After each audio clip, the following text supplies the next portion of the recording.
The last couple of episodes were as long as they were, because, fuck, there's a lot of story to get through. Like, again, once you hit 5, sometimes it just starts dumping story on you.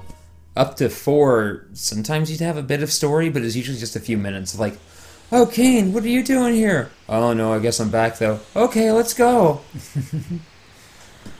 In Breath of the Wild, I was hanging out in, was it Death Mountain? Death Mountain, yeah. Mountain. I haven't completed that. I'm, like, almost ready to. Mm-hmm. Like, I got freed the guy who was trapped inside the thing, and then I fucked around on, like, the mine carts for a bit, 'cause that's fun. And then I was like, you know what? I want to go to that one Labyrinth Island.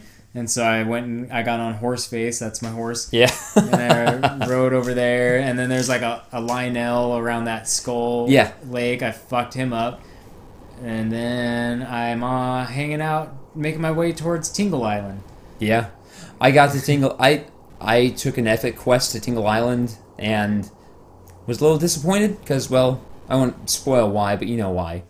Aw. But, they took an epic quest out there. It took me a while. But it's worth the trip, though, because it's loaded with ore, that place. Oh, nice. Not as much as Death Mountain. Fuck, there's so much ore on Death Mountain. Yeah. Which, by the way, you might, if you haven't done so already, you might want to just sell all your gems. Yeah. And similar stuff. Are they worth... Do you do anything with them? Or are they for, like, upgrading You use them to upgrade or? Specific pieces of armor that I never... Shit. Yeah. So basically, Kefka and the Emperor went into the Esper realm, and now the whole chunk of land is just floating in the air. And it's this weird Geiger-esque nightmare. Yeah, it is. But, yeah, they upgrade specific pieces of equipment, like the Topaz, the Ruby, and the Sapphire upgrade lightning, fire, and ice-based equipment specifically, but I never found much. In fact, I never found any use for it. Like I said, I beat the game earlier today, and I never used any of that. The only really specific piece of elemental equipment I made use of is the fire gear that you get on Death Mountain. Yeah, Which, by the way, before you go to fight the, before you go to tackle the Divine Beast, Rudania, of that mountain, get the fire gear up to, get each piece up to rank 2. Okay. Because the set bonus that you get is fireproof. Oh, damn. So any fire? Just done? Just okay, done. Cool. Nothing. No damage. So I've only found 2 Great Fairies. Yeah. So how does that work with them? Like they each have a certain... They all only can upgrade certain pieces, each one? No. Any of them can upgrade any piece of equipment. What it is... And they can each upgrade...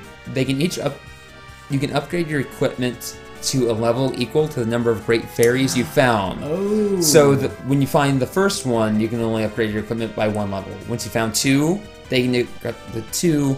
There are 4 total, and so if you find them all, they can all upgrade your equipment up to level 4. God, that's so fucking cool. Yeah. I love that they did it that way. Yeah, that's really cool. Because then I like that a lot. Because then no matter which one you happen to find first, it can help you, and then the next one you find can help you further, but going back to the first one, if it's more convenient for it, which I always go back to the one at Kakariko Village. It's pretty easy to get Just because Kakariko Village, I know where a cooking pot is, I know where a goddess statue is, and the Great Fairy is there. There's also those blue bunnies you can shoot to get some rupees. I was trying to complete that little quest where you find all the guys' chickens. Yeah. His cuckoos. Yeah. And I swear Did you have trouble finding one? Well, I found it, and then I remember being really tired / stoned one night, and it was hanging out inside of that lady's garden. Mm-hmm. And you have to wait for her to leave at a certain time before you can go in there and get the chicken without her getting pissed. I didn't have that experience. Maybe I just happened by at the right time. And, but I was sitting there one night like, fuck this chicken, and I started like shooting it with arrows and stuff. I don't know what I did to it, but I can't beat that mission anymore because the fucking cuckoo's just gone. Oh no. It just won't appear anymore. I don't know what I did. Maybe just in this one, if you piss off the chicken, then it just goes away. I mean, I don't care, but I'm just like, fuck, it's annoying. Just like that little bit of completionist in me that's like, come on. Well, I'm frustrated because that's actually a multi-step quest. That's only finding that dude's chickens is only the first part. Oh. I completed that. I completed the second part. The quest, I'm pretty sure, is to get him back together with his wife, but I can't find the guy now. Oh, fuck. Because what happens is you get all of his chickens, right? And then it's like, okay, that's it. But after you've done that, you can go to the lady in the village who sells arrows. Uh-huh. And she's like, oh, Link, you have a bow. God, I'm so wet right now. Could you... I'm not making this up. I'm just exaggerating a little bit. She's like, oh, I've always been attracted to a man who can wield a bow. Would you mind showing me some of your bow work? And she has you, like, go... light some torches by firing arrows through a flame. Yeah. And once you do that, she's like, oh, that made me so... And she's clearly just soaked thinking about it. But then she's like, oh, my husband used to be a great archer too, but he spent so much time with the chickens. Oh, well. And I'm like, I'm trying to find this fucker. Yeah, give him a bow. Give him a bow so he can get his wife all hot and bothered. And look at this thing. Yeah, what the fuck is that? Look at this thing with his yellow ass. Did you ever find the Typhoon materia in Final Fantasy VII? I think so, maybe? It summons a beast called Chupan. Perhaps. That's Chupan. Oh, that's cool. You'll probably recognize him as soon as we see him. I like how, Link basically needs to be like, get in line, ladies. Every woman you find is like, I'm wet right now, and I don't know why. Like, I talked to some... Well, all the Gerudo women are basically... not man crazy, it's just they don't know anything about men. And so finding a man to mate with is a big part of their culture, but there's one walking through... It's actually kind of adorable. Like, there's one walking through the desert with her big backpack on, because she's on a journey, and you talk to her, and I love when characters have a little aside to themselves. They have a really tiny text, and they call men Vi, or Vo. I think it's Vo. Yeah. And she's like, okay, this is the first Vo you've talking to. Just remember what you learned. That's adorable. Yeah. Because they all come off as so, like, tough and shit. They're these fucking 7-foot-tall Amazons, and they look fucking awesome. Link would be a good introductory man for them. He's pretty effeminate. But he probably knows what he's doing. Yeah, I just have the feeling, right? I'm sure he does. Plus, he probably doesn't remember it, but I'm sure he does. I'm sure he and Zelda took frequent trips to Pound Town. Yeah. As long as his stamina didn't run out. Oh! This is our last battle. Trust me. What are you standing on, Ultros? No, seriously, how are you casting a shadow on the... What is happening here? What are you standing on, Locke? No, I love Link as a hero because he's not this big bulky man beast. Oh no, he's a very lithe and small man. I'm like, yeah, Link, I got your legs, Link. We got we got that thing going on together.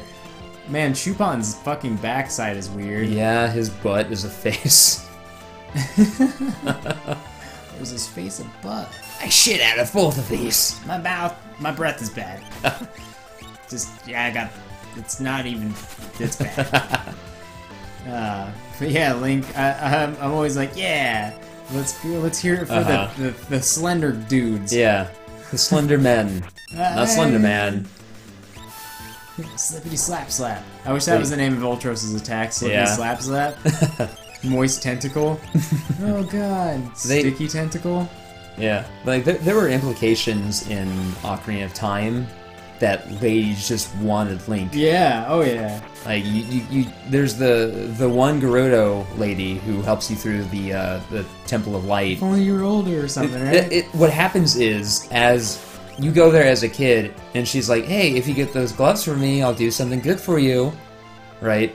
And then after you beat the temple as an adult, and she sees you as an adult, she's like, "If I'd known you'd grow up to be so handsome, I would have kept my promise." Oh god. Which, yeah, Link's a good-looking dude. Yeah. But that means you were promising to fuck a child.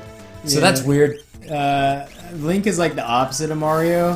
Whereas Mario never gets the cake, Link is awash in fucking cake. Drowning in cake. He's got frosting up to the ears. And he likes it that way. Yeah. And he doesn't. He plays it so cool. So cool. And he's it's because he's the strong silent type. You know what I love about Breath of the Wild Link? Is he's a fucking got quips. He's witty with his responses, yeah, man. he is. He's kind of an ass in some ways. If you want him to be, yeah. Yeah, it's great. It was like about time. Yeah. He's got business to get to, and some people are talking about their fucking chickens and shit. I know. He's like, you want to get out of here? Like, get out of my way. Move, please. I know. Like when you're talking to Pura to get your Sheikah Slate upgraded, and she's like, I need... And this fight ends with Chupon sneezing you out. And Ultros just... But, you talking to Pura, and she's like, okay, I want to upgrade your thing, so I'm going to need, like, an epic snap. And your options are, like, a really enthusiastic snap, and then, like, a snap, ... or just, like, never mind. Yeah, like, I'm good. Yeah. You know, yeah. I'm fine with regular bombs. Bombs are, like... I love how bombs work in Breath of the Wild. That's like all I use sometimes. Yeah. Like I like to scope out the enemy encampment and see if there's any explosive barrels or a boulder I can push. I just charge headlong like an idiot. Yeah, sometimes that's not an option, so I run in and I, maybe pick one off with an arrow to the face or something like that. And then I just run around in circles with a bomb above my head, and then I just drop the bomb, and then I don't throw it at them. I just drop them, and then they run into it. That's how I deal with swarms of Keese. Yeah, fuck them. Just when the blood moon comes out? Yeah. And it's like, well, there's a whole bunch of wings and eyes. What are you fighting right now? You're fighting the ultimate weapon of the Imperial Air Force, which is a laser gun, a magic missile, and the body itself is just called Air Force. This looks like a Super Mario RPG boss. Yeah, it does. Fucking goofy. Yeah, it does. Which, hey, Super Mario RPG made by Square. Like, that was a really strange art style in that game, but it worked somehow. Yeah, it did. It's almost like they were slavish in converting the Mario art style over to 3D. They worked. That's it. I love that game. It is definitely like RPG, like baby's first RPG. It's so easy, but fuck, it's just real fun. Especially I never completed it, but 2 years ago or so, I did watch the Best Friends playthrough of it when they were doing it, and what I had no idea is that towards the end of the game, it basically becomes impossible to lose because you can like give Peach a piece of armor, which is like the super shell or something. Yeah, and she just becomes invincible. And then, at that point. And then Mario's got the lazy shell. Yeah. Which is just like the most destroying fucking weapon. Yeah. And then Peach has the frying pan. And then Bowser's got the drill claw. And you're like, who are the other characters? I mean, Geno's cool. Yeah. But when you got Mario, Peach, and Bowser with all their ultimate shit, it's just like, Mario fucking destroys. It's so cool. But I was thinking about that, and I'm like, you know what's really a bummer? When you pour hours into an RPG, and you get to the end, and it's so fucking tough, and you're like, I really want to finish the story out, but I can't.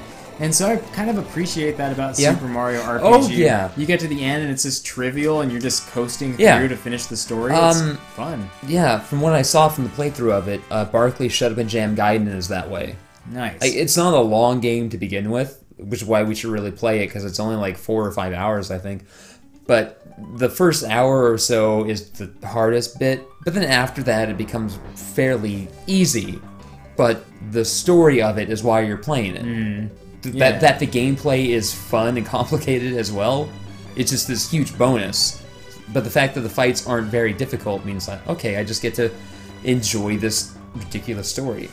And so for some reason, they brought Shadow up here, and then they're like, we don't need you anymore, and then they kicked his ass and just left him here. Oh, my ass, my shiny latex ass.